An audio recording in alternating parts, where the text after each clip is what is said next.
Je vais vous poser une question. Si vous répondez bien, je vous laisse. Vous pouvez répéter la question? Quelle étrange question. Je suis. La télé en question.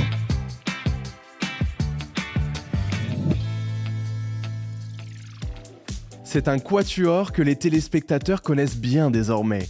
Parmi les visages emblématiques du Juste Prix version M6, lancé le 11 mars 2024, il y a bien sûr Éric Antoine, l'animateur, Caroline Hagboton et Julien Lassus, les Monsieur et Madame Cadeau, mais aussi Vincent Piguet, alias La Pigue, niché au milieu du public pour s'amuser avec les candidats.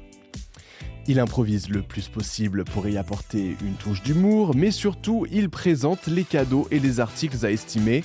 Mais d'ailleurs, comment le prix des objets à deviner est-il établi ? Pour fixer le prix des objets que les candidats doivent estimer, la production du jeu regarde les coûts appliqués dans plusieurs hypermarchés, supermarchés et épiceries situés sur l'ensemble du territoire.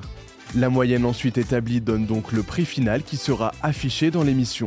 Cette méthode de calcul permet également à ce qu'aucun ne soit avantagé ni désavantagé par son magasin de prédilection ou par sa région.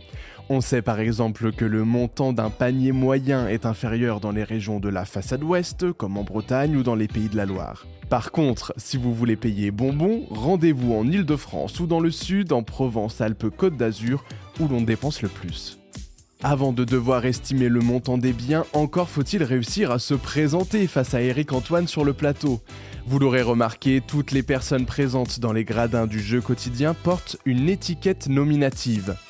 Ils ne sont pourtant pas tous candidats. La majorité est simplement venue profiter gratuitement du spectacle. Les vrais participants, ceux qui ont passé un casting, attendent leur tour, assis avec tout le monde. Mais on peut les repérer facilement, ils sont déjà équipés d'un micro. S'ils savent qu'ils vont jouer, ils ignorent toutefois à quel moment précis ils seront appelés. J'espère que cet épisode vous a plu. Si c'est le cas, abonnez-vous sur votre plateforme d'écoute préférée pour retrouver de nouveaux épisodes chaque semaine.